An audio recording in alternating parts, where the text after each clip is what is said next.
Snowflakes falling big and round,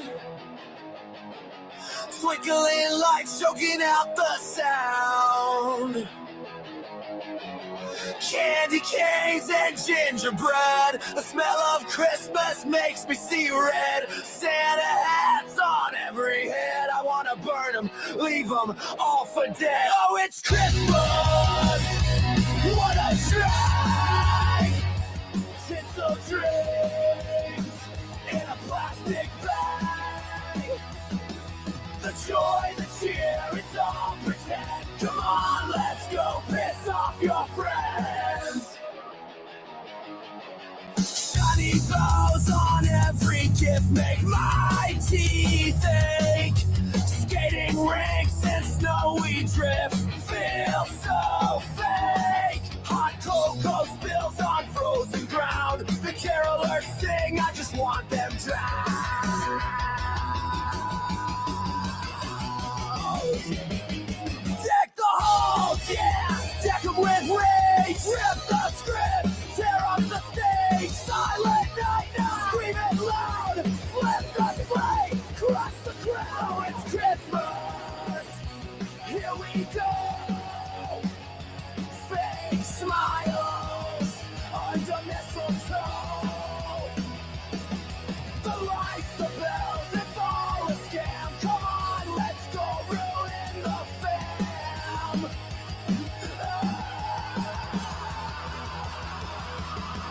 Snow keeps falling, bury it deep. This town's joy is a promise I won't keep.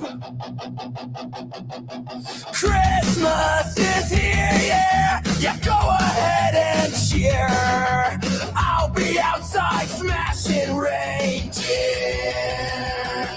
Oh, it's Christmas, what a drag. Tinsel dreams in a plastic bag. The joy, the cheer, it's all pretend. Come on, let's go piss off your friends.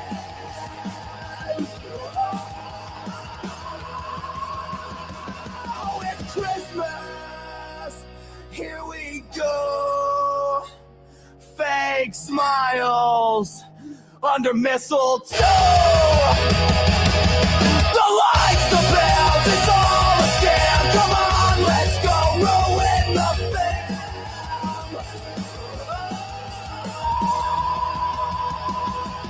Snow keeps falling, bury it deep. This town's joy is a promise I won't keep. Christmas is here, yeah. Go ahead and cheer. I'll be outside smashing reindeer.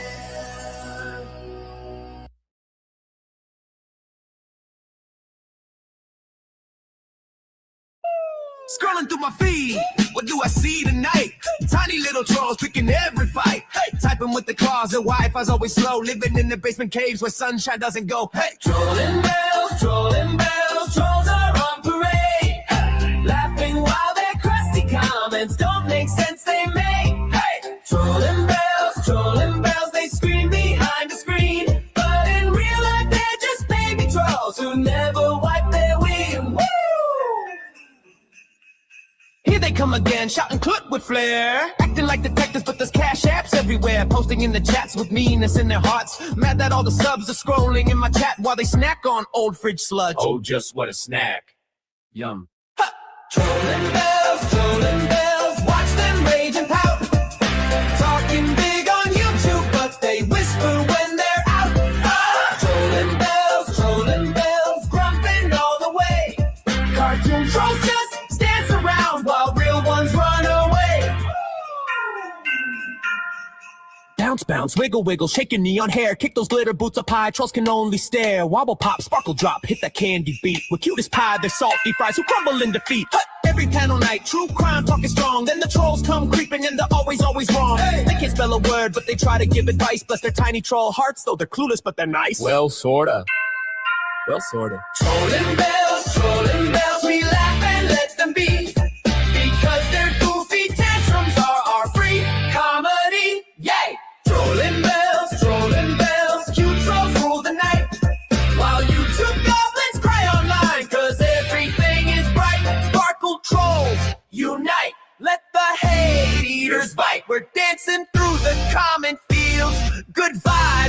tonight. Woo!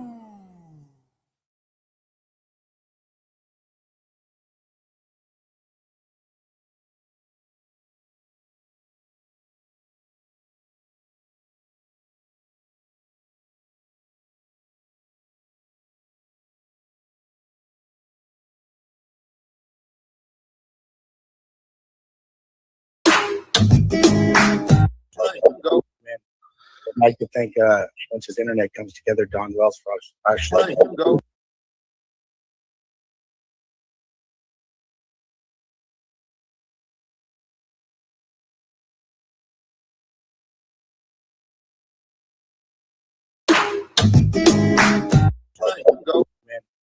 like to thank, once his internet comes together, Don Wells for actually. I can't put him as a doctor. I didn't do that. Uh-oh. Hey, Don. That's fucking impossible. What's up, man? Good to see you, man. Hi, Don. Hi, Candace. Good to Let hear me see if I can get some volume up on this damn phone. Oh my gosh, I can't hear nothing. Can you hear now? Yeah, we're here. Okay, great. Good. Thank you for joining us tonight. Thank you for making us about summer. Thank you, Chris. Yeah. Hold the Okay. fuck up. Hold my fucking horses. Right? Hold Welcome. the fuck up. Good to see you, Don. Holy crap. Good Is to that see one of the y'all too, apostles? man. Wow. Wow. How are you? Wow. I'm Good to- all right. I'm all right. Well, this is we haven't talked Wow. in how long? A long time. Do what I asked you to do, please. I'm down low. And It's been a everybody long make sure time. that chat is Down low. Low. Turn up.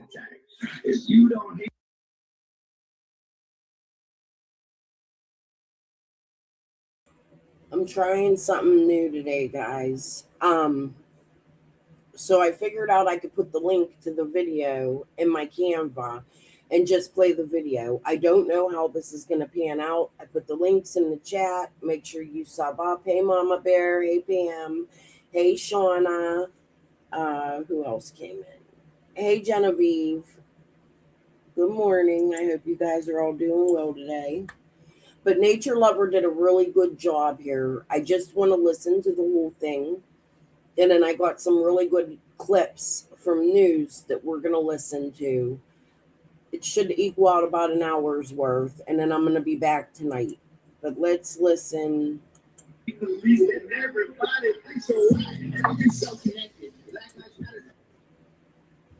This volume Sorry.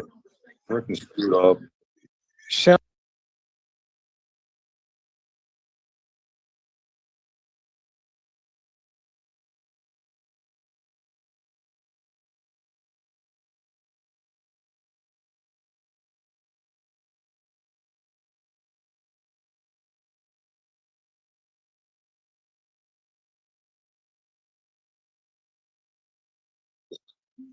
right. Hold Welcome. the fuck up. Good to see you, Don. Holy crap. Good Is to that see one of the y'all too, apostles? man. Wow. Wow. How are you? Wow. I'm Good to- all right. I'm all right. Well, this is Act Right's not blocked. She shouldn't be. Let me go check. Because if that's the case, then my mods are getting unmodded. Let me see.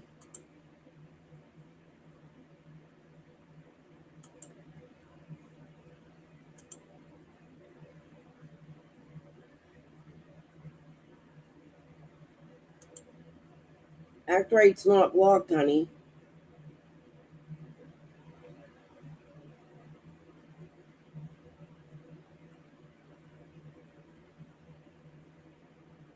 Let's let them all out. What do you think? Look, I even let Gary out. Let 6 up out. Look at all my haters.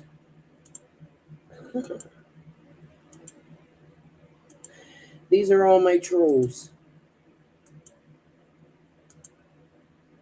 We're leaving that one in there.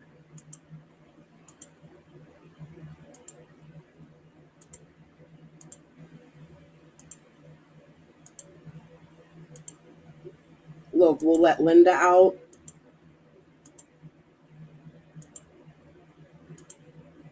Stacy, my brother-in-law's hooker. Jam 420. We'll let Lips out. Everybody's getting let out of the box. But Act Right's not on here.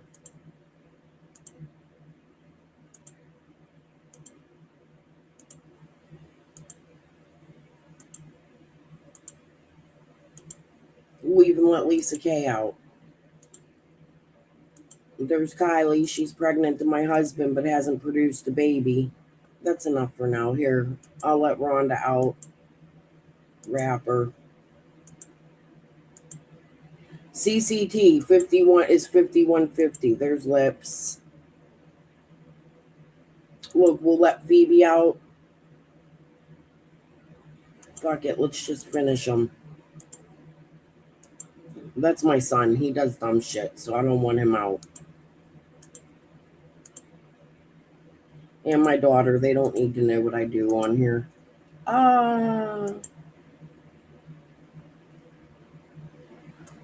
There we go. Let me come to chat. There she is. Oh. Yeah, I didn't block you, Act.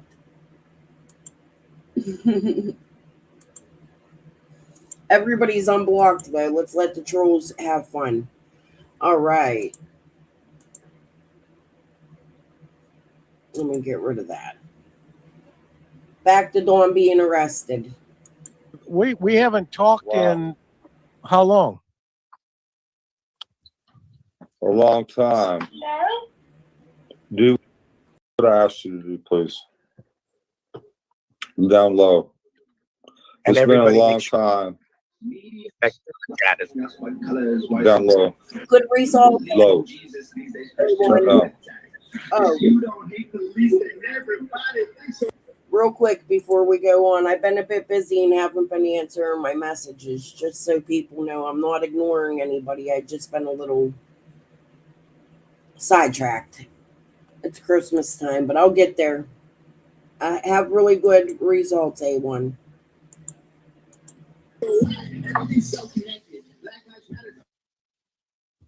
This volume Sorry. freaking screwed up.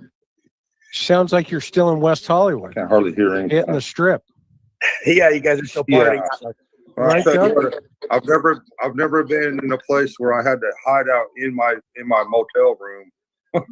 Yeah, welcome to the We was welcome actually to literally the jungle. Welcome to the jungle. yeah. Right. We was So actually tell me about literally that. hiding How in was our that? motel room. It was all right. Friday. I loved Elvis's car. The first $1 million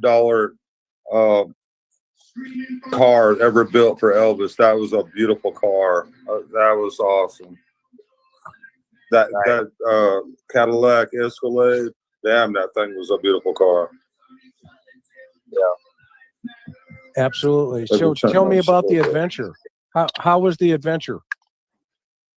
What did you think of LA as a whole? Calm down.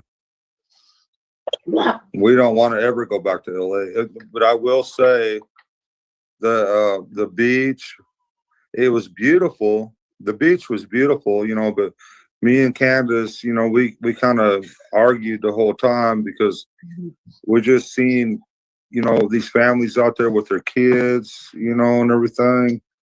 And we just see our kids out there, and we miss summer so bad that it was kind of miserable in a way, but it was so beautiful.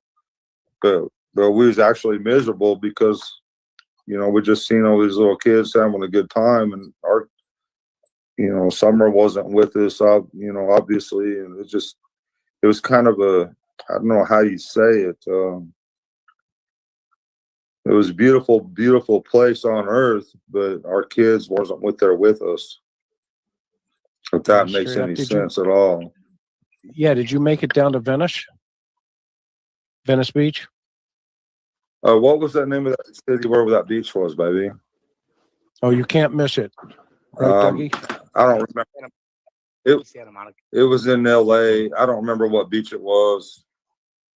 Did it have a like a Ferris wheel at the end of it and a merry-go-round and stuff? Yeah, the pier. That- Yeah, Santa Monica. yes. Yeah. I'm sorry, my memory ain't worth a crap. I'm sorry. My bad. What happened to your y'all. memory? I'm sorry. I've had it. Where'd your memory go? Well, We left it in Where'd your memory? Oh, what is that? Donnie. Probably- What are you it's hitting? probably Fire right water? there. It's probably be in in- there somewhere. That's not MD-80. That's not Mad Dog 2020. No, that's rest and relaxation. There you go. Sorry. Well, this ought to be a good interview. Don, just be you, bro. All we can ask you is for you to be you. And we get what you're going through right now. We want to make this tonight about Summer and let you have the floor and just be you. This is Thank This you. is- Thank you, guys. Don't start your shit now. Tell Candace I said hi. we all do. We all do. And she's more than welcome to join us because again, this is about Summer. Candace, I'm trying to so you know Summer. Summer No, she's you guys wanting know. to be in. No problem. I wish my Okay. volume would turn up on this damn thing. I have a broken eardrum. We'll Sorry, make sure y'all. that I'm very volume- sorry. possible if you guys want to enhance your volume. I'm gonna let Chris and you guys talk or Don whenever you're ready, whatever you want to say. Go ahead and then we'd like to hear you. Yeah, Don, you got All the right. floor. I'll listen. I don't have anything to say. I mean, I don't know what to say. What am I supposed to say? We got you. Let's Chris, maybe you can help with maybe leading him into something he wants to talk about that's important or billboards. What do you think about the billboards? I know we talked a little bit last night, but now they're talking about putting more up. Just the love for Summer is amazing, is what I see. And where are you at right now? I know you're struggling, and we all struggle. Listen, I'm drinking a seltzer right now. I'm drinking in a coffee cup because I'm embarrassed to use glassware because I don't like to do dishes. But we're all humans. We all have our ways of coping, right? The hard and sadness Right. part, shock is over, right? We already know Summer's gone and missing. She got gone somehow. What is your theories at this point, at your thoughts or at this second of how it happened, and also maybe talk about if you want not talk about that, talk about the drone issue. Maybe people should respect your the drone laws and privacy. Maybe go into that, whatever you'd like to talk about that's bothering you and your family and preventing from it being about Summer. Maybe start. Well, first of all, I just want to thank you all, okay, for having an open mind and, the open possibilities. Everybody's going to start calling me now, trying to disrupt our conversation. So I apologize, okay? It's not You my put it on- fault. You want to put it on do not disturb you again? Well, your phone, Yeah, if you put it on if you do not disturb, it can call you. Right. It's up to you. I just want to apologize to everybody. I don't know why I want to apologize to everybody all the time. I have a lot of love for everybody, man. I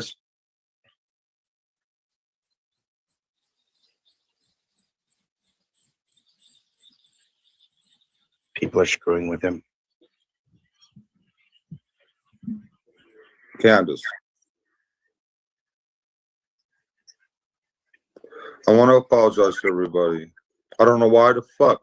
I'm always apologizing to motherfuckers, number one. And I'm not perfect. I've done a lot of shady stuff in my life. I'll admit to you straight out. I mean, you know, stop, Candace. Look, What's important is Summer right now. So anything you've done, I mean, Candace is giving me all kind of hell right now. Do you want to explain what's going on? Yeah, why does she want to have her say? We're not here to do anything other than let her talk if she wants to talk. yeah, I understand that. You know, but I have, at the end of the day, I got to deal with my wife, Understood. and she's Why do- upset. she wants Man, us to have I'm willing to work things out. right. Let's do it. Let's do it.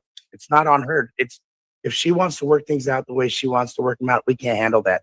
If you want to work them out, again, we're here for you guys. We're here for Wells. This is it. That's it. I appreciate And that. I appreciate that. Fighting. It's all about Summer. Yes. Let's keep it there. And Don, I wish the fuck my phone loud. the world loves Summer Wells. That's our daughter as well. You know what I mean? We took her on as well. Oh, that's crazy. That is so crazy how everybody loves her so much. But she's a beautiful little girl, just so full of life and so full of love. Just the way that we knew her, and that's pretty awesome that the world.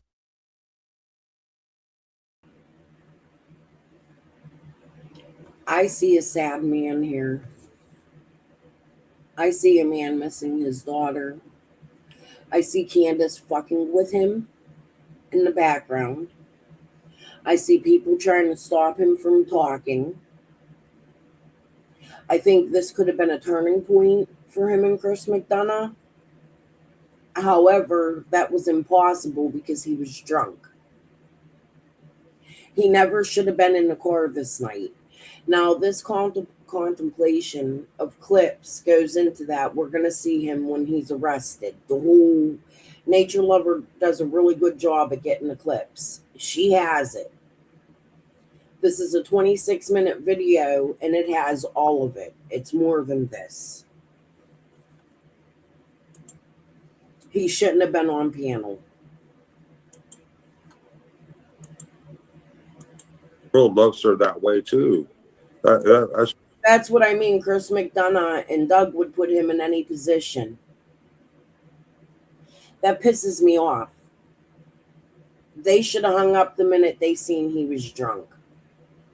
Not put him on display and exploited him. Maybe the arrest never would have came. That's really cool because the world sees her like we seen her. And I think that's awesome in itself. Tell us about her. Tell us about Summer. She's beautiful, beautiful spirit, fun, loving, forgiving. I remember one time I took her to a job site, and it was actually a really nice log cabin home, and I wasn't thinking about the railing not being completely finished outside, you know. And she run outside. My wife brought lunch out there and stuff like that, you know, and we was eating, and she run outside, and she turned around, and there wasn't no railing there to catch her, and so she fell off about the fourth step and hit the ground. She was crying. She says, "Daddy, why didn't you save me?" I said, "I'm sorry, Summer. I'm sorry. I didn't know." And she says, "That's okay, Daddy." That's what kind of spirit she is. And that's how she is. how did your family adapt to her? Accept her, Don? What did Hey, yo, your dad? I have to apologize because everybody's trying to blow up my phone right now. Don't apologize. You're good, Don. Just take your time. If you gotta hit the cancel button, we got you. It's all about you. And I'm sorry people are trying to make it about them. So go ahead and take your time. Don't apologize anymore. You're not at fault for anything. Go ahead. You need me to repeat that question, Don?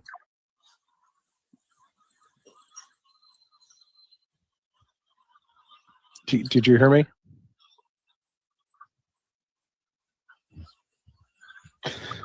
Don, do you need the question repeated? Can you hear us, Don? He's getting blown up. There we go. All right, I got a little bit of you, Don. Go ahead.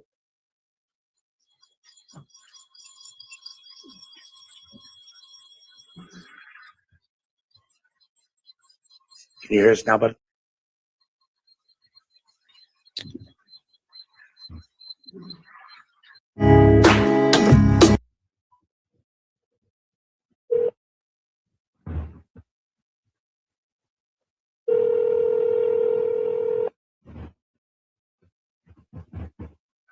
Hawkins County Jail, Sergeant Crawford. How can I help you? Hey, Sergeant Crawford. I know you probably have had a plethora of phone calls, but I'm trying to figure out if we have to help with a towed vehicle.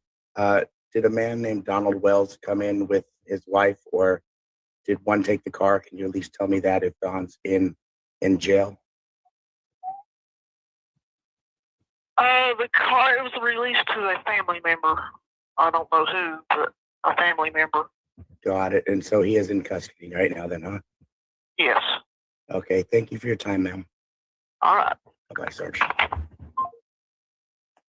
Well, that was easy. Don's in jail for DUI. Candace was released the car.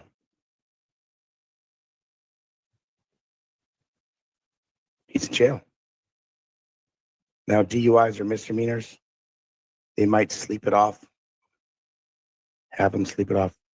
I called the only phone number I have, which is Don's number. Candace didn't answer. I texted, well, Candace, if you have Don's phone, can you at least let me know if you have the car and you're okay, or not, whatever, it's your choice. Yep, I think Candace was drinking too. Hey, Tiffany Marie. Hey, Ann. Nope. Southern Gal 58, hello. Kathy M, damn. Hello again, LOL. 24 hours for DUI. I hope he stays there. If Candace was drinking too, they wouldn't have released the car to her. Well, she was visibly upset. Maybe she wasn't drinking, who knows?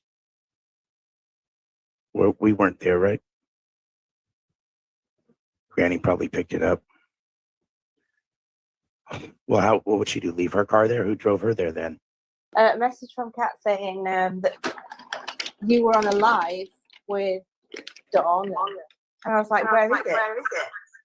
And I've been looking everywhere for this live. Oh. Say hi to Mary. Say hi to Mary. Hi, Mary. How are you? Who am I talking to? Hi. It's Crime Stories Obsessed. Hi. Nice to see you. Well, long story short, we had set up a panel of me, Doug, Chris, and Don was fully aware that Chris was coming on, although his reaction when he saw Chris was odd. He was more stunned, but he fully knew that Chris was coming. And then it seemed that Candace was upset about him talking. She was throwing things and kind of getting, a little rowdy. Well, in the car. What's that? In the car. I don't know about the car. That's where Doug was on that, but I know that they cut off. They hadn't come back on, and Doug was trying to get a hold of him. And as Doug was on the phone with him, he says that he got on that he was getting pulled over by the cops, but he had been drinking. He was drinking when we were talking to him. Mary, you're muted, by the way, hon. You have yourself muted, so you know. Okay. So now now Don's in jail for what appears to be a DUI. Just about every murder suspect I ever interviewed, there was a couple of common denominators, and the sex, SA deviancy. It was definitely common denominator. Two factors: alcohol and inappropriate material, as I call it. So that we don't get Don or Doug demonetized, we just say the P word. I've been hit with a brick, a frying pan, ashtray. Oh. There's some shit going down right now while I'm on the phone. Guys, don't hang up. Don may not be able to come back on, if you know what I mean. What do you mean? He's pulled over right now. Oh no.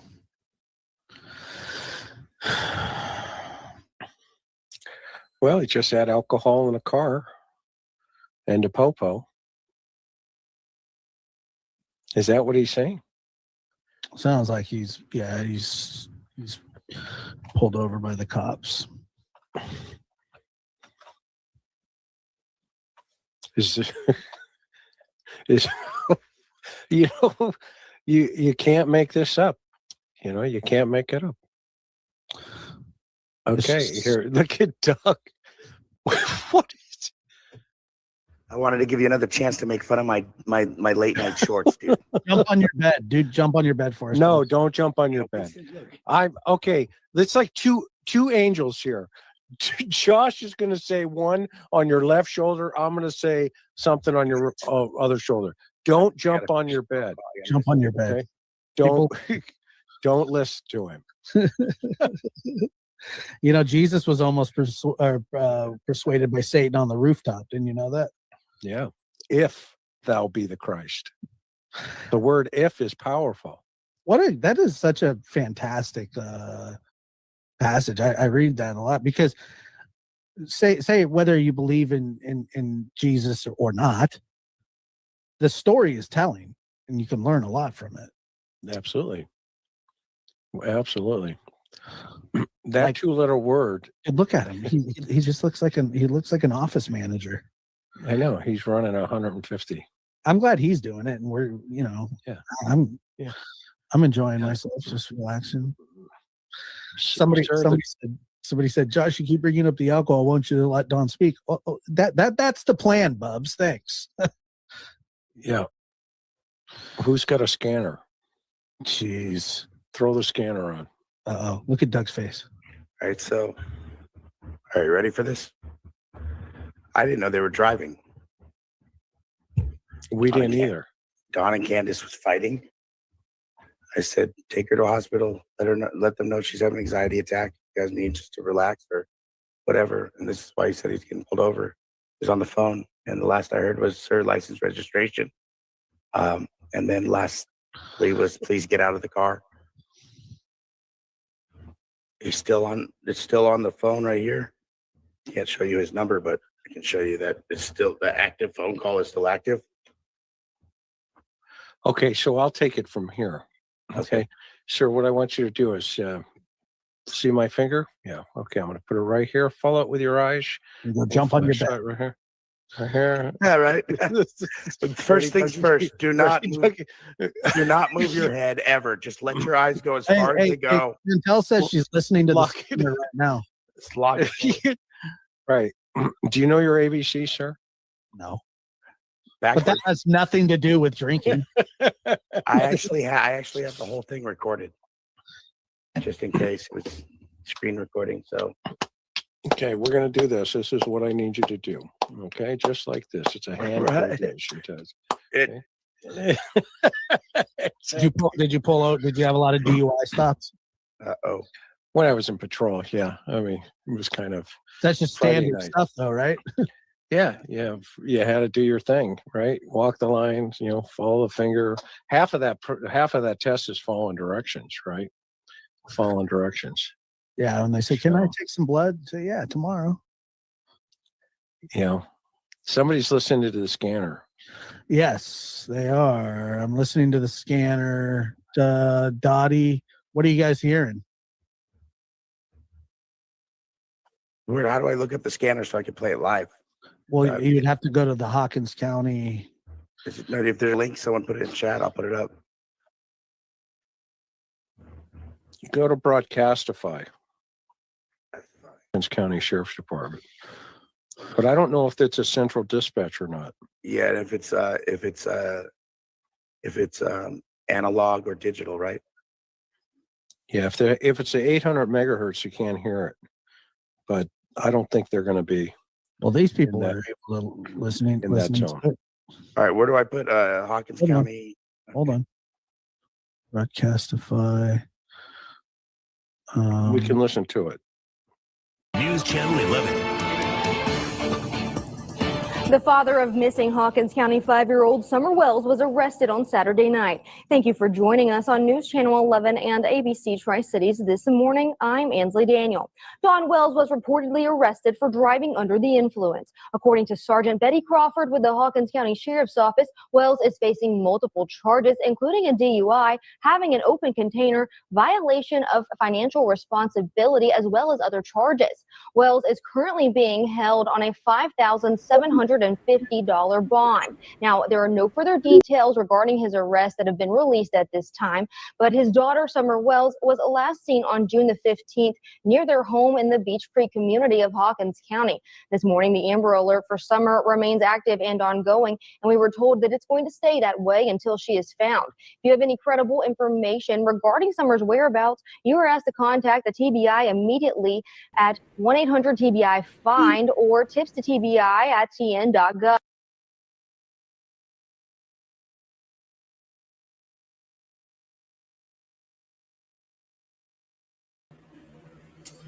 So, as you see, that's what happened when Dawn got arrested. Just a refresher for all of you that forget or haven't been around. But what this is leading me to is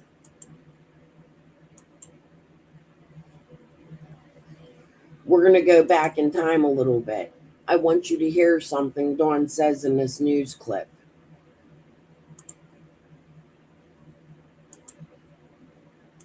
The news that crews were searching for a missing 5-year-old girl out of Hawkins County. Tonight, the search for Summer Wells enters its second week.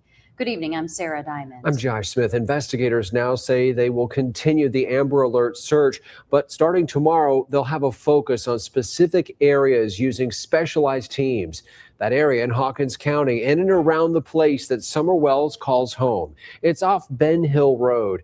Also tonight, we learned Candace Bly, Summer Wells' mother, has passed a polygraph test that was administered today. That information coming from Summer's father, Don Wells. He talked with Ansley Daniel tonight and answered questions about his previous run-ins with the law. This road here in Hawkins County was where Summer Wells was last seen 1 week ago. It's also where her father, Donald Wells, was arrested back in October over a domestic assault incident. That incident led to her mother filing an order of protection against him the following day. Tonight, Summer's father tells us that he and his wife have put that incident behind them, and all they want is for their daughter to come home safe. That's all we can hope for, is for God to produce a miracle for all the Christian folks around here, because there's so many people praying. Authorities say Summer Wells' parents have cooperated during the investigation, but according to Hawkins County court documents, this is not the first time officers were dispatched to the home on Ben Hill Road. They were there on October 14th for a domestic assault. Summer's mom, Candace Bly, told officers Donald Wells came home drunk and saw someone else in the house and believed that Bly was cheating on him. I was in Utah, so she was thinking one thing and I was thinking another, but once we got to talk and figured things out, we smoothed it all out. I mean, it's just we weren't on the same page, a lack of communication. The following day, Bly filed an order of protection against Wells. In the order, she says Wells drinks and throws things and that he was mentally and physically abusive. She said, quote, "I am afraid for my children and myself." Because we were fighting, of course, people are going to tell the police whatever to get their way. We worked it out. She's apologized to me. 4 days. That's the part. She's apologized to me. Dawn says, we worked it out. We figured things out. No.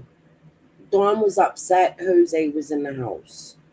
Dawn came speeding back, even getting pulled over on his way back from Utah. Came home, lived in the home with Jose for a couple days, weeks. They all lived together. Jose was still there after Dawn got home. He was aware of Jose. It isn't like he came home that night, they were drinking, they got into a fight. No, Dawn lived in the house. Jose was still there when Dawn got home. They're drinking together, partying, a fight occurs. Boom, Dawn's arrested. At the start of Candace instigating. However, Dawn thinks Candace should apologize to him. No, she's apologized to me. Days later, Bly asked for the charges to be dismissed. Wells pleaded guilty to possession of a handgun while under the influence and turned the weapon over to the sheriff's office. The domestic assault charges and unlawful possession of a handgun were dismissed. She's went to the district attorneys. She even talked to the judge and told him that she made a serious mistake, and and that's the end of it. She didn't get hurt, and I never hurt nobody. After a full week of searching and still no sign of his little girl, Wells cherishes the last time he saw her. The night before, she asked me to hold her hand where she could twirl. She loved to do that, and that's the last time I really got to spend time with her. As of now, no one has been named as a person of interest, and it's still unclear about what happened to the little girl. But her father and authorities say they aren't stopping until Summer comes home. In the Beach Creek community, Ansley Daniel, News Channel 11. So as this first week of searching wraps up tonight, let's get you caught up on the very latest. The TBI says in the last week, they've received more than 220 tips, working with more than 80 agencies from 6 states. They've covered 3,000 acres, much of which has been rugged mountainous terrain. And tonight they're asking if anyone knows anything about where Summer is to call the TBI hotline at 1-800-TBI-FIND. You can email tips to tbi@tn.gov.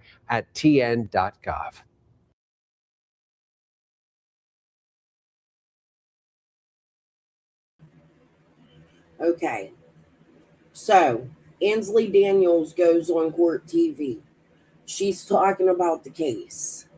I think that Wolf, I like Wolf, says some interesting things. I think the court TV appearances were interesting, and I think they're worth re-listening to. So I got 2 of them pulled up, and Ansley talking on WJHL about being on Court TV.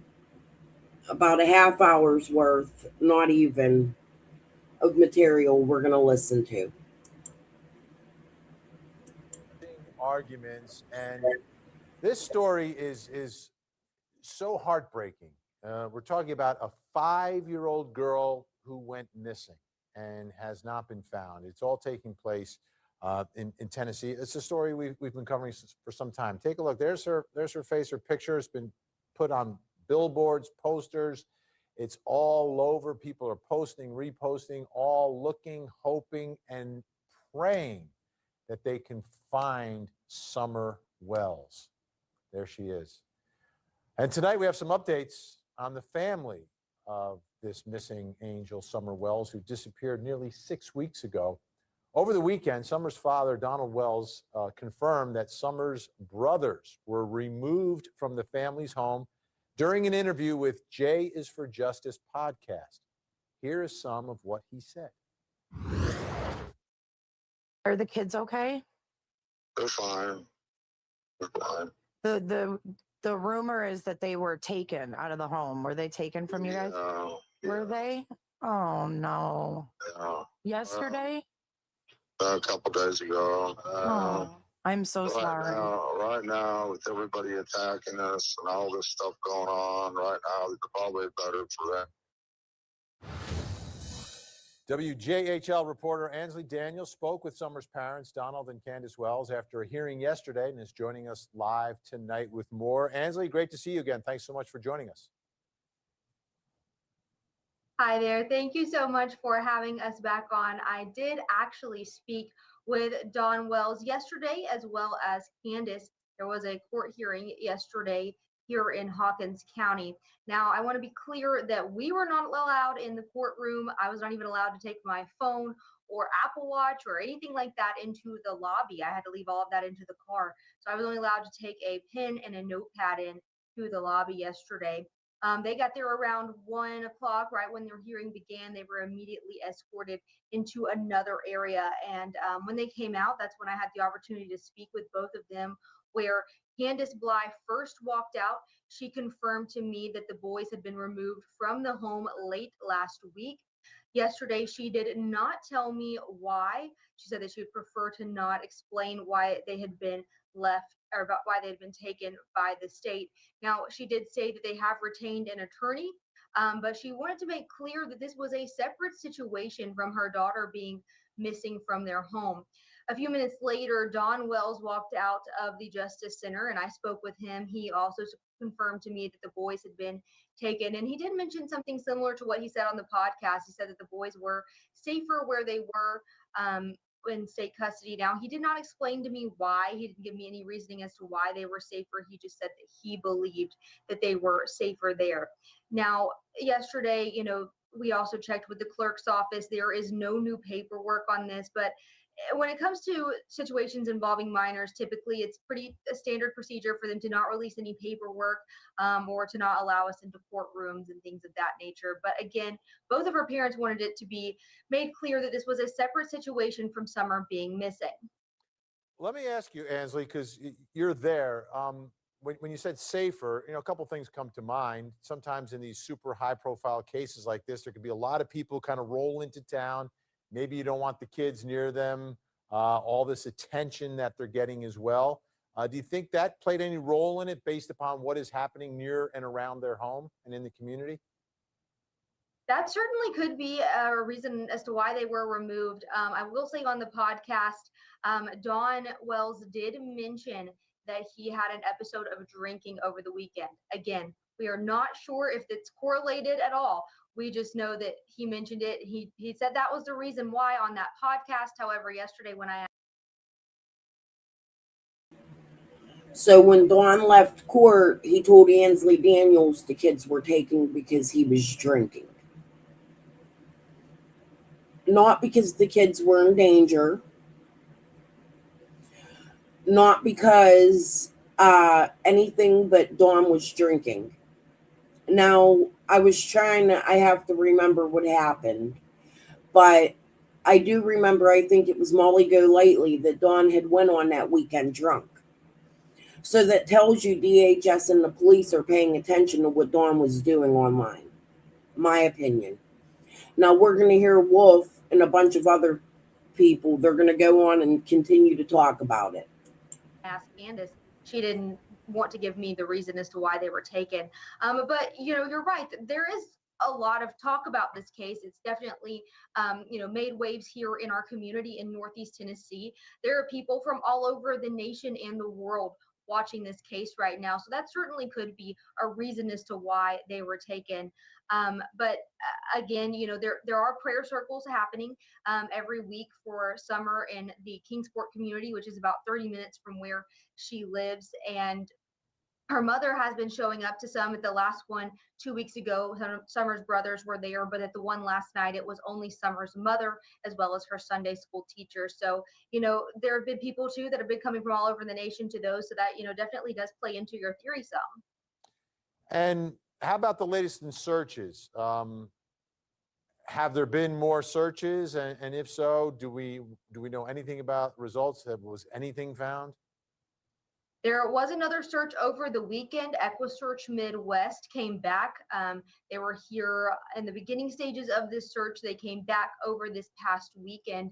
Unfortunately, though, nothing came up of that search, especially nothing that we're aware of at this time.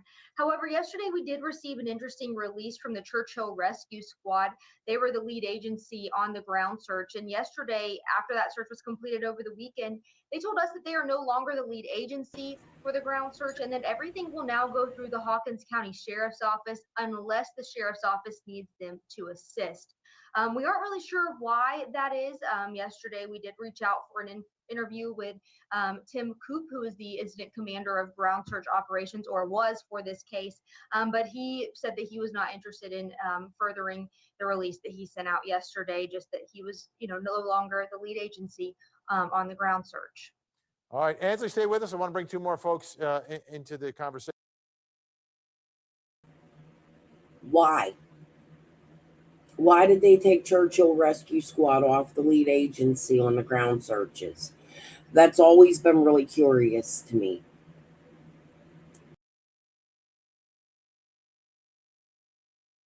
Tonight, joining us in Atlanta, Georgia, professor of forensics at Jacksonville State University, former senior investigator for the Fulton County Medical Examiner's Office, and forensics media analyst Joseph Scott Morgan, and in Salt Lake City, Utah, retired police commander, host of the Profiling Evil podcast, and author of Deceived, an investigative memoir of the Zion Society cult.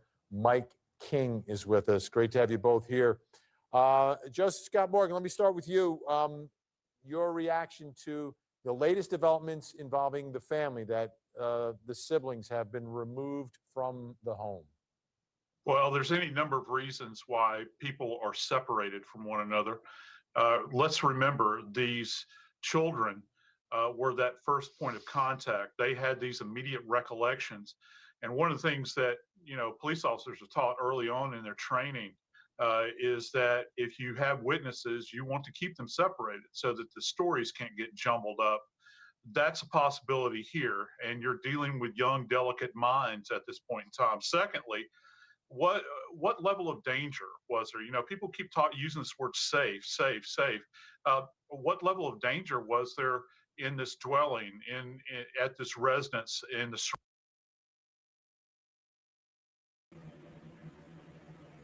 What level of danger? surrounding area? Why would they feel compelled to have this need to extricate these children from? Do you see that? This is a view I've never seen before. Safe. What level of danger was there in this dwelling, at this residence, in the surrounding area? Why would they feel compelled? So this is where they were checking for footprints. All around here, all up in here. This is where we were told footprints were found. You can see a path through here. This is Ben Hill Road. Look at that view of Ben Hill Road. This is a view I've never seen before. Interesting. Compelled to have this need to extricate these children from this location. And then, you have this familial dynamic. You really wonder, do the police have something else in mind here? Are they looking at something else? Has the situation become untenable in that residence? Remember what was mentioned just a few moments ago, the dad actually admitted to having a bout of drinking. That's certainly an environment that you would not want these young children in. My Lord, they've been subjected to enough at this point. Mike King, your reaction to these latest developments involving the family? Yeah, I think Joseph's right on target. The questions that I guess I have are, was it something related to the investigation, or was it entirely separate from that? And it would appear with Don's comments about the drinking, and he mentions other things which he doesn't really clarify, that it might be that family also acknowledges that with the stress that they're under with a missing 5-year-old daughter, that they're not giving the attention that these children deserve. There are certainly questions about whether the home is a safe environment for the children anyway. And so there might be a number of reasons, but I particularly like the idea, Vinny, that this gives investigators an opportunity to really lock down whether that child entered the home, whether she went into the basement, whether she could have exited that basement door, whether there was someone else. There are so many things that they are pivotal in understanding, and I think it's a great opportunity for forensic examinations. Joseph, what do you think about the sheriff taking over the search efforts, the Hawkins County Sheriff's Department? Well, he's going to have more. He has broader resources. I think he can call things to bear. So they feel as though Lawson has more resources. He's able to call in the TBI, the FBI. They have local resources, the UTVs we've seen, the ATVs.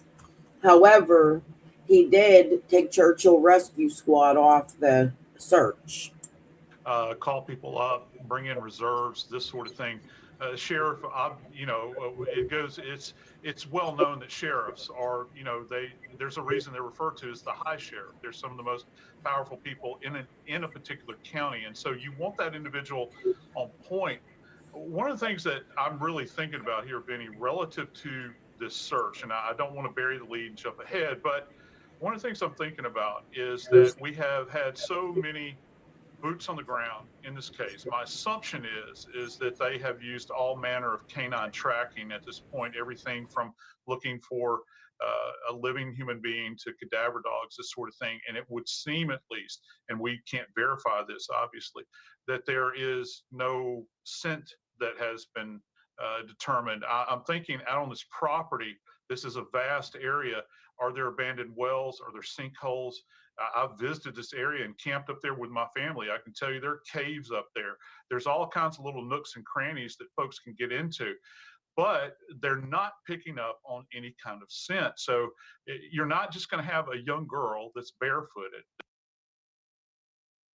No, we have found out that's not true. They've picked up scents on Fred's property, according to Fred, which probably shouldn't have came to the internet. That's this age that's going to wander off in a straight line and leave this grid area here. I'm still of the opinion that she has been spirited away somewhere. Ansley, can you kind of fill us in on the extent of the search efforts? How many searches, how quickly after she disappeared they began, and where they've been focused? The search began immediately, from what I understand, when that 911 call came in. I know that search, the initial night, went into the wee hours of the morning. Now, I think that they broke off for a little bit and then resumed daylight. I think they broke off around 3 or 4 and then kind of came back at daylight.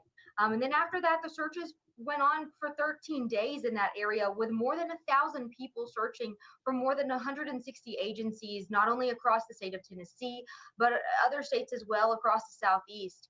I think that, your point to the cadaver dogs and the other dogs that have been here searching, is a very interesting point that you brought up. We learned a little bit about that last week in a communications meetings from EMA directors in Hawkins County. They mentioned that they, had to use some of their supplies to take the dogs further out into the woods on different ATV units, so they wouldn't get as tired. So we do know that dogs were used. We've been told that they've searched more than a 4-mile radius near the home, but nothing has come up, which is just leaving us with more questions than answers most days.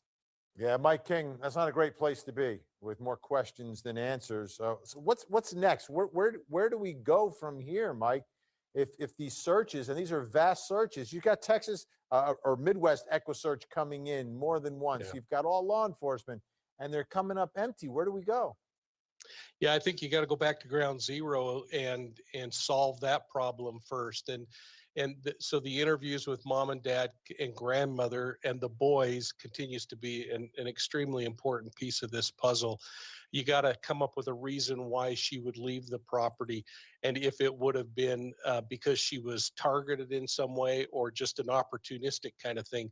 But we can't rule out the fact that this tyke could have wandered off, and just like we've talked about, there are so many places she could have tucked up under a bush or something. But as time goes on, and with the temperatures the way they are, there would start to be signs if she were somewhere out in the open. So it makes you worry about things like those wells or those little caverns where she might crawl. I want to take a listening and remind folks, this is Candace Bly, Summer's mom, speaking and kind of giving us an idea of what happened. And this is the interview from WJHL, of course.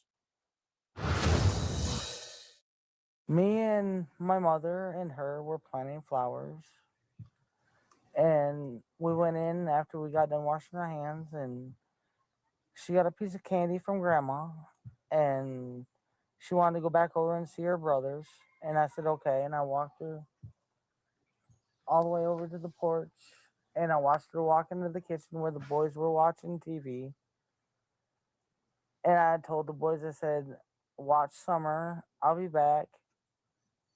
And within 2 minutes, I came back, And I asked the boys where their sister was, and they said she went downstairs, mom, to play with her toys in the playroom. I said, okay. And I yelled downstairs for her a couple times, and I didn't get no answer, which was unusual because usually she always answers me. And so I went down there to check, and she was nowhere in sight. She was just gone. Ansley Daniel, let me ask you, has anything changed in what the parents are saying happened? Have they added to it, elaborated on what happened that day? To me personally, they have not. That's been their story, and Candace and Dawn have both stuck to that for the most part. The only thing that I would say that might bring a little bit of question is that time frame. She mentions 2 minutes, where Summer went inside and Candace was outside with her mother. She mentions that there was a 2-minute time span there, but a lot of people, like I say, myself included, question, could she have walked off and gone that far away within that 2-minute frame? And then, there's also the question of, kind of what led up to that moment that she went missing. What happened during the day? There's been a couple of different scenarios there, but unfortunately, for the most part, that story has stuck the same. So we still, again, don't really know what exactly happened that night in Beach Creek. Ansley Daniel, WJHL, always great to have you on the program. Really appreciate your reporting and your insight. Thanks so much.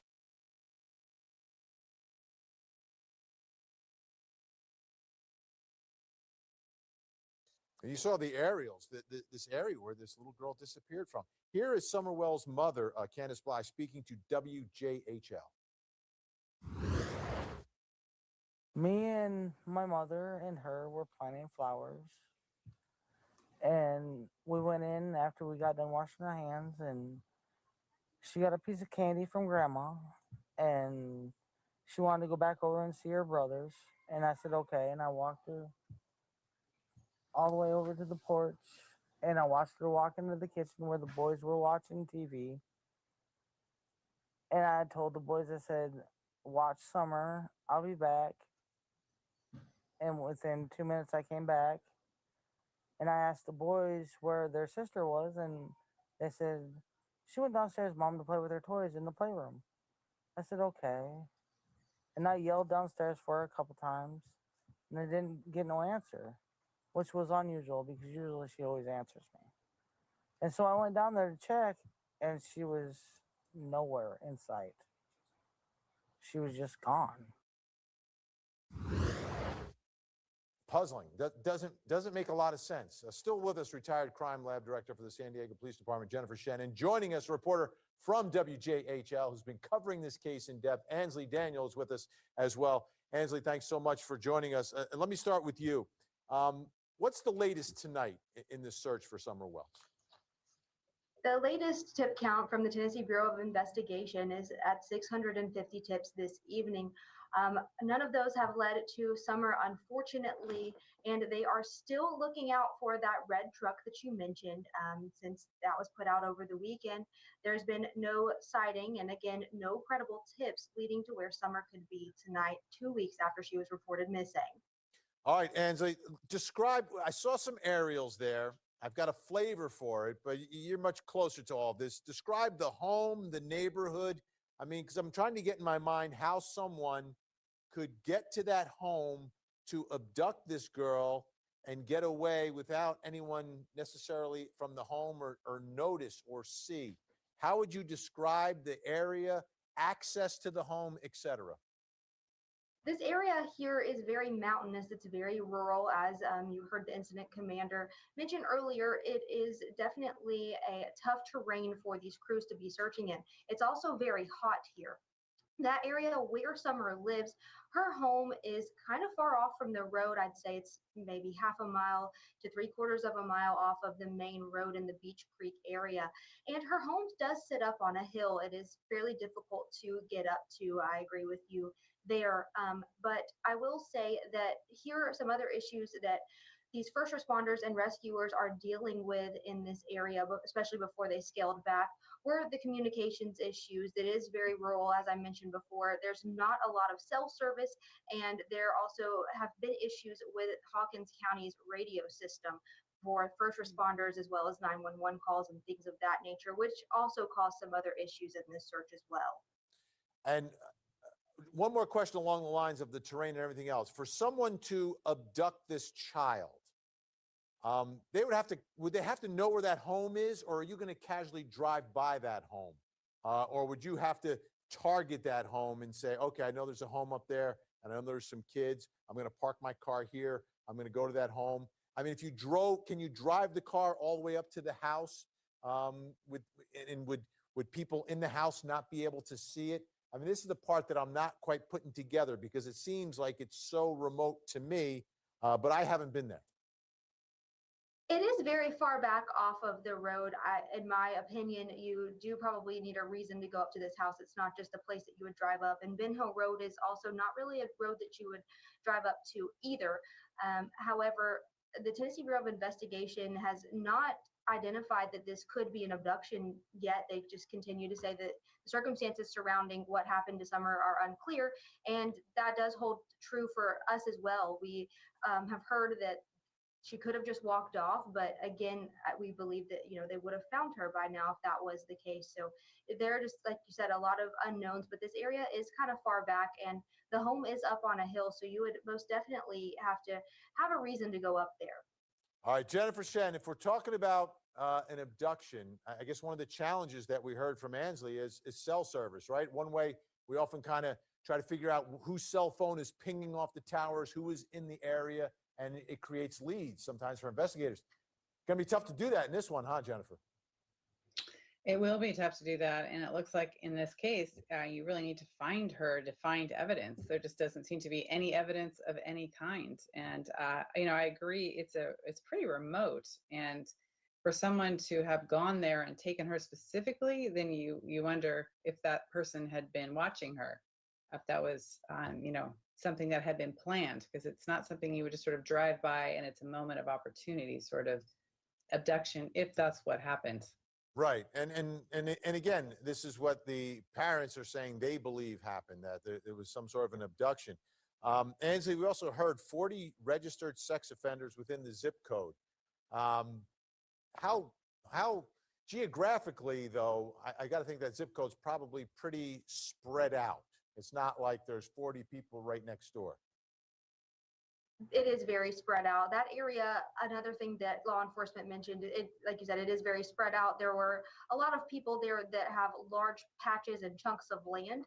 And again, it's so spread out that people aren't on top of each other like they would be in a typical neighborhood.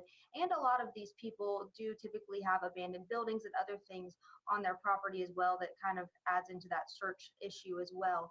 But like you mentioned, 40 sex offenders in that area, they could really be spread out compared to a typical neighborhood setting. Let me ask you, Jennifer, about, she's 5 years old. I mean, and it seemed like Mom said within a few minutes they realized something was going on here. How far is a 5-year-old going to be able to get? I mean, so, you go to the mall, the kids, they kind of dart off. We've seen that happen. This is rough terrain, though, Jennifer. Yeah, it is. It's kind of surprising to me that they could lose her in 2 minutes. So you wonder how long it was. Maybe it seemed like 2 minutes. Maybe it's a little bit longer. And the terrain is rough, and it would be scary for a 5-year-old to be out there alone in that. So with all those people searching and using the kind of search techniques that they are, if she was there, it seems like they would have found her. So that is certainly concerning. Ansley, what do we know about this maroon red vehicle that was mentioned? What are the circumstances surrounding that? All we know is that that vehicle was in the area around the time Summer went missing. We were told that it was part of the investigation for the Tennessee Bureau of Investigation to receive trail camera footage and surveillance video from nearby homes, and that is where that truck was believed to be picked up on. We were told that they could have been in the area as well the night before around the same time.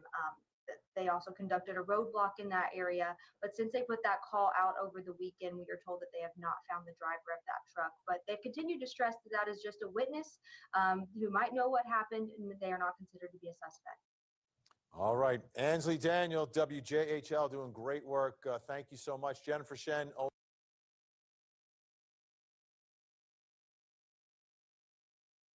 Last night, we heard for the first time from Candace Bly, Summer's mother. She spoke with News Channel 11's Ansley Daniel. And tonight, Ansley talked about that interview on Court TV, a national TV channel.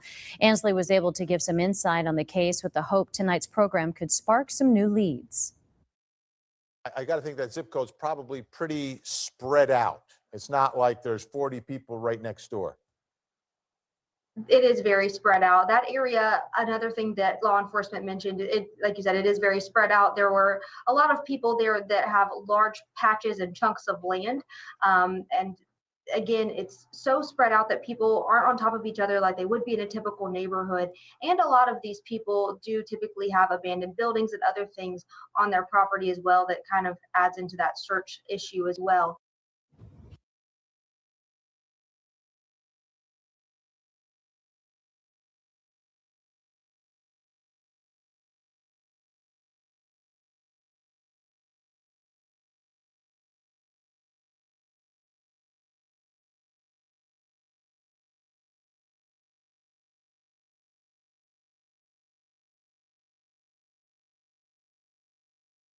All right, Mark, thank you very much. Normally, we hear from a district attorney general about prosecutions, but what happens when there's nothing to prosecute? Tonight, we continue our investigation into finding out what happened to Summer Wells. Ansley Daniel spoke with District Attorney General Dan Armstrong in his first interview about the case and what his role is almost 10 months in when no one has been charged.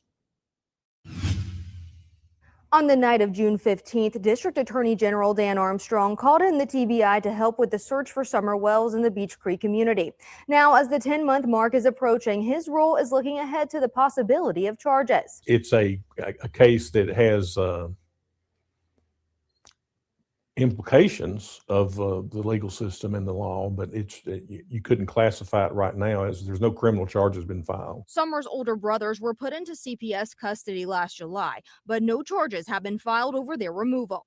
However, their father, Don Wells, is serving time in the Hawkins County Jail over DUI and violation of probation charges. This is a very complicated issue that has been made more complicated by the players in this drama. No one has been arrested or charged in relation to the little girl's disappearance, but that doesn't mean it couldn't happen at some point. We make ourselves available to both the Sheriff's Office and the TBI to advise them as to the consequences of the next step that they're proposing to take and how we can do it to where if there is eventually a prosecution, it'll be what they gather will be something that would be that we could introduce in a court. Make sure we cover all those bases. And if an arrest ever does take place, that's when Armstrong will look at what charges can be filed. If it ever got to the point where we were ready to consider charges, then of course they would talk to me about what charges and who to charge. And a case like this would generally go to a grand jury if it ever got to that point. Armstrong declined to comment about Don Wells' current legal troubles, even though he stays in touch with law enforcement.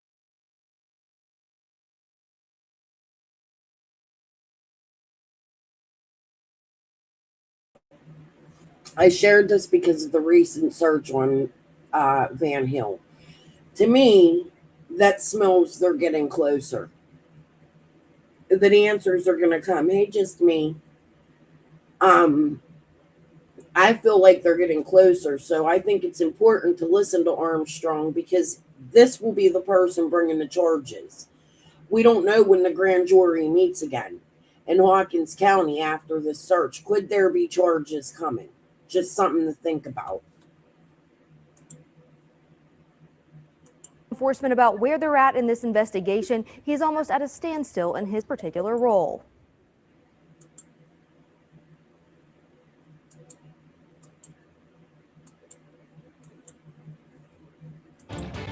Well, today, for the first time, we are learning the lead investigator in the Summer Wells. The search for missing Summer Wells continues tonight. That's the Hawkins County girl who's now been missing for nearly 10 months. Tonight, for the first time, we're hearing from District Attorney General Dan Armstrong about his role in the investigation into what happened to the missing 6-year-old Summer Wells.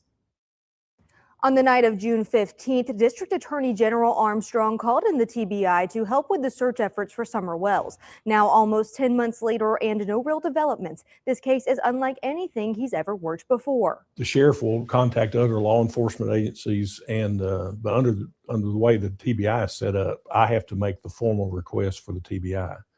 So the sheriff, when in this particular case, he had called and asked for help from all the agencies, and then called me, and I asked the TBI to get involved. The long-spanning search for Summer Wells can feel like a blur, but the night of June 15th is clear as day, just as the call to issue an Amber Alert on the 16th. An Amber Alert is where a child is missing from either the person that's supposed to have legal custody of them or their parents. And so we put out the Amber Alert to alert everybody, including citizens. If you have a cell phone, your phone will go off on Amber Alerts. So you can be on the lookout and help us spot this child if the child happens to show up in your area. No one has been charged in relation to Summer's disappearance, but that doesn't mean the district attorney isn't involved. My role basically is just to be an advisor if any legal issues that may come up during the search, who to talk to, how to go about doing that. I am kept briefed periodically, not every day, but periodically, and just available to provide any legal assistance that I can. As law enforcement is flooded with tips and the seasons change, small-scale searches have taken place in the Beech Creek area. We follow leads as they come in. So at this point, you're basically down to just following whatever leads come in and following up, maybe trying to backtrack and do some things you did before to see if anything comes of it. The most recent ground search back in February didn't bring anything, and right now there isn't another one planned. Coming up tonight at 6, you'll hear more from District Attorney General Armstrong about his role in the investigation and how it impacts the possibility of future charges.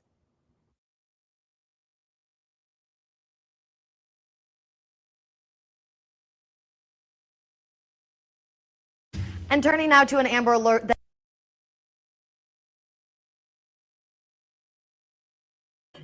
This one I'm sharing, and I'm glad Twister's in here. I can't wait to see Twister's comments. In my opinion, Candace, the last person with Summer, and is in my opinion, DW protecting Candace. They help one another hiding Summer Van Hill between Ben Hill Woods. That's a 9.5 mile radius. Just me. Do you really think Candace had time to walk 9.5 miles there and back? With footprints? They meet again in January, and then again with regular schedule meetings in February. So hopefully by February we'll see an arrest coming. All right. So this one I'm sharing, this is one Jody references all the time, but I hear it differently than Jody. And I'm interested in Twister's comments about my next 3 clips, and then I'm going to end. But this one is 3 minutes long. And turning now to an Amber Alert that does remain active this morning, as today marks 1 year since Summer Wells disappeared from her Hawkins County home. News Channel 11 has been covering that case since law enforcement first began their search in the Beech Creek community 1 year ago today. And our coverage not slowing down at all. News Channel 11 will have continuing team coverage all day of what's unfolded since then, including new interviews. But first, before we recount the day, Ansley Daniel walks us through who's who in the Summer Wells case. No one has been charged in the disappearance of the now 6-year-old little girl. There haven't been any leads and no tangible evidence on her whereabouts. But there are several people involved in Summer's life and now this case that you should know about. First, we have Summer's parents, Don Wells and Candace Bly. Together, they have 3 boys and Summer. Currently, Don is in jail for violating his probation stemming from a DUI charge. He's been on camera the most, but on the other hand, his wife hasn't been on camera much, just once with us and with Dr. Phil and a few times on YouTube. Last July, Child Protective Services removed Summer's older brothers from their home. According to Candace and law enforcement, they were the last to see the little girl. Their grandmother, Candace's mother, was also one of the last to see Summer, spending the entire day with her. This is Rose Bly. She's Summer's aunt and hasn't been seen since 2009 when she went missing from St. Croix Falls, Wisconsin.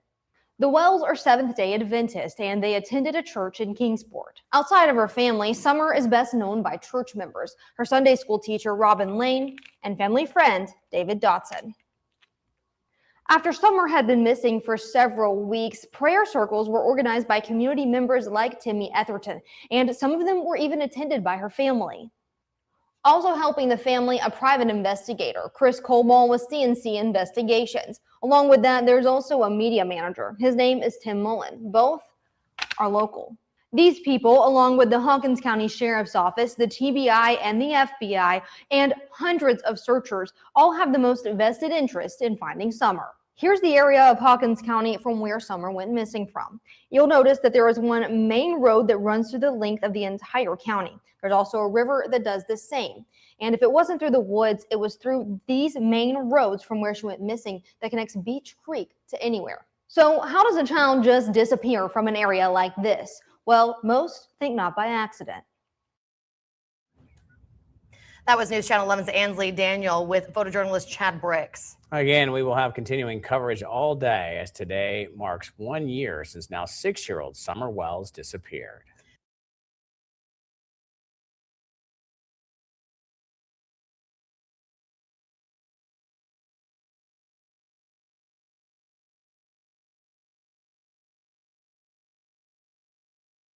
Along with law enforcement, a private investigator is also still involved. He tells us that he's working parallel to law enforcement. The reason I'm here today is because I do not want her name to go on the back burner. I don't want her case to be forgotten about. It's not just the fear of what's unknown. It's fear that we may never know that keeps this case active for private investigator Chris Colball. We were contacted by the family and asked to help with this case, and we accepted that. Since we've started, we've interviewed tens and tens of people. CNC Investigations, led by Colball, was hired by Candace and Dawn last year. Now, with Dawn in jail for parole violations, the investigator's job hasn't ended, just grown more challenging. Still today, we still have communication with them virtually daily, but it's different than it was before. It's not face to face, it's not in person. But it's different than what it was before. The investigators used drones and divers to aid in the search. If we don't investigate all areas, then we're not doing her justice. Still, there is nothing. No evidence that there was an abduction. There's no clear evidence she walked off. 1 year later, there's not much definitive evidence at all, leaving all possibilities open along with the case. As crazy as this is and as big of a circus as it has gotten to, it has at least kept her name out there and interest in finding her. That private investigator told us that he works for Dawn and Candace Wells to help find their little girl, which is the same goal as law enforcement. But tonight, he doesn't have any more answers than Dawn and Candace nor the authorities. In Rogersville, Ansley Daniel, News Channel 11.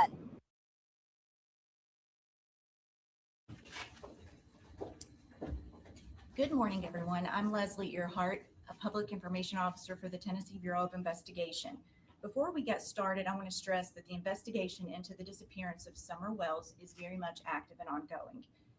Please understand, in order to preserve the integrity of the investigation, we simply can't speak to specifics. We appreciate you being here today and your continuing coverage of this case. So the reason I share this is because something I try to convey all the time is there's something funky. Something changed within Summer's case. I believe one of our tips went in and worked. I don't know which tip it is. I don't know if it's considering the money or not, but you're going to see. We're going to watch this, and then we're going to watch Josh Melton. You're going to see the extreme change between Leslie Earhart about tips and Josh Melton about tips.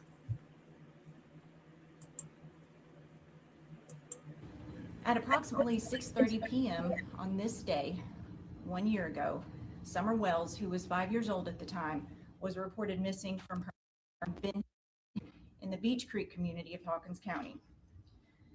When we held the first media briefing on June 16th, honestly, we expected to have good news to report by the time the next media briefing came around. Unfortunately, instead, day after day ended in frustration and disappointment. At that time, no one expected that we would still be searching for Summer 1 year later. We've said from the beginning that this case is outside the norm.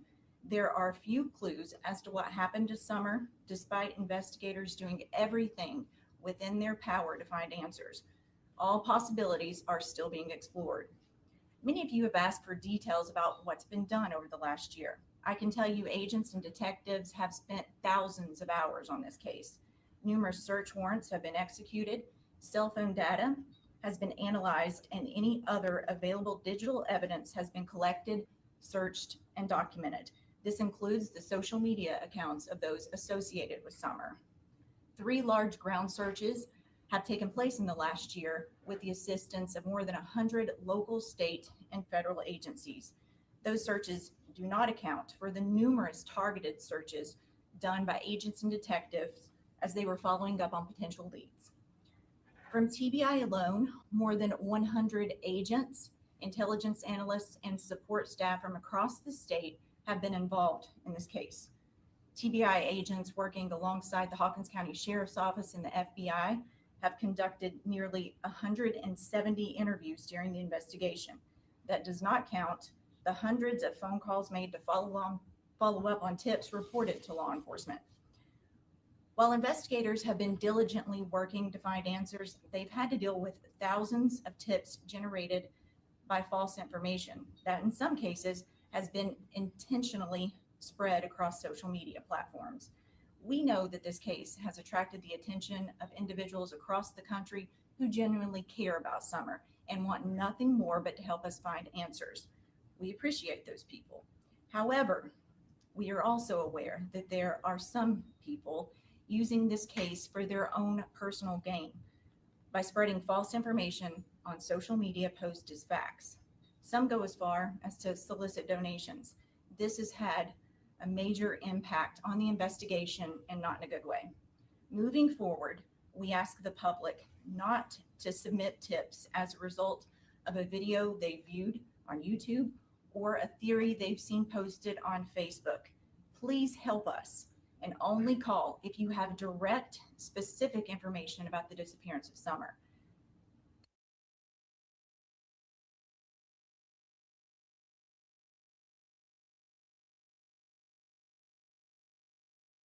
We don't have the evidence in this case to know for sure whether or not Summer was abducted or whether or not she walked away from her home and became lost. It's really important to us to not focus all of our efforts on just one of those two. We think that the only way we'll be successful in finding Summer is to continue to walk down both of those investigative paths to ensure that we don't become focused on one area alone and miss something that's crucially important. I would say this case has not gone cold. A cold case is typically framed up as a case where there are no tips or leads that are coming in and there are no investigative efforts that are happening because there is no place to travel with the investigation. I would say in this case, thanks to the public, we've continued to have tips and leads that have come in that agents have been able to follow up on continuously. And the agents have worked tirelessly when tips and leads weren't coming in to try to find ways to investigate when typically people would lay down their effort.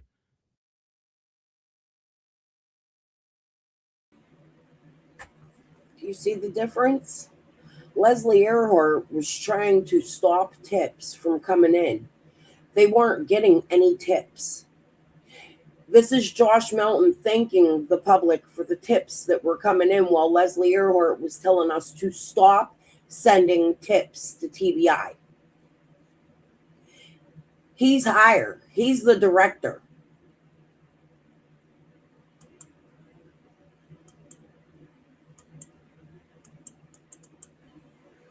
Oh, sorry. It's going to start over. Let's just listen. We don't have the evidence in this case to know for sure whether or not Summer was abducted or whether or not she walked away from her home and became lost. It's really important to us to not focus all of our efforts on just one of those two. We think that the only way we'll be successful in finding Summer is to continue to walk down both of those investigative paths to ensure that we don't become focused on one area alone and miss something that's crucially important. I would say this case has not gone cold. A cold case is typically framed up as a case where there are no tips or leads that are coming in and there are no investigative efforts that are happening because there is no place to travel with the investigation. I would say in this case, thanks to the public, we've continued to have tips and leads that have come in that agents have been able to follow up on continuously. And the agents have worked tirelessly when tips and leads weren't coming in to try to find ways to investigate when typically people would lay down their effort. It has been a great partnership between the community and law enforcement to not let this case sit and go sterile. We continue to focus on ground search efforts. We continue to focus on interviews of those who may have information about vehicles that have traveled through the area or technology that could have been used that may give us an investigative lead. All stones are being turned over. There's not one thing that's being done. We've been extremely creative as we've investigated this case and continue to try to find ways to turn over rocks that we didn't even know that were there to turn over. Children are our top priority at TBI. They are the most vulnerable population that we have. They're our most precious things in our world. TBI has always placed an emphasis on missing children. We've done that through multiple programs that are established here. We look for children when most people aren't. And this case is one that we've just not been able to overcome, and it's troubling. Many people have speculated what they think has happened in this case. The difficult part of the speculation is that if we as investigators speculate and focus our efforts in one direction, we're making a huge mistake. We have to make sure that we're being completely comprehensive as we investigate. And being focused in one direction is a tragedy for an investigation.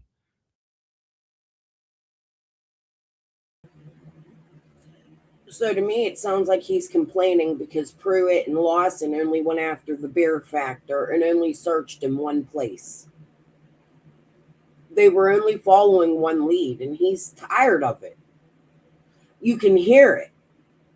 You can hear him saying, we can't just focus on one thing, and that's what they've been doing.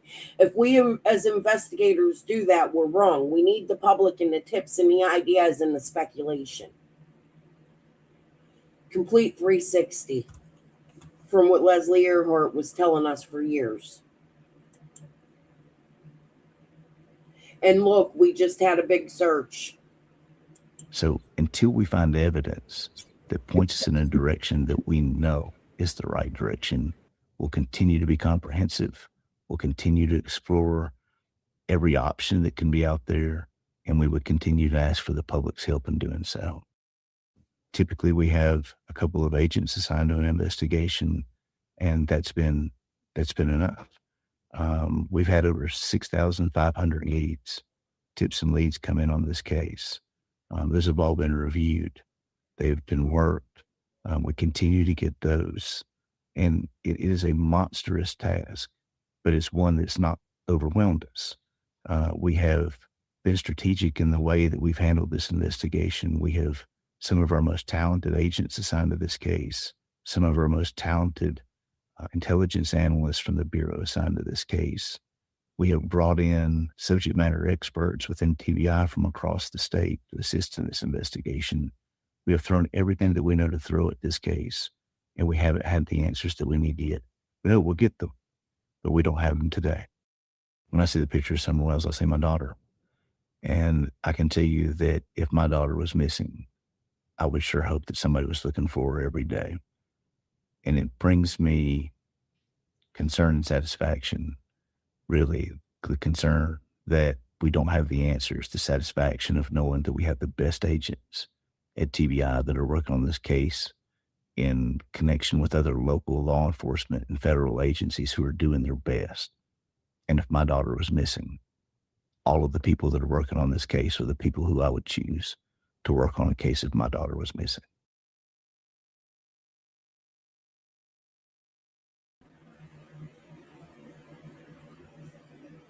I want to thank you all for being here.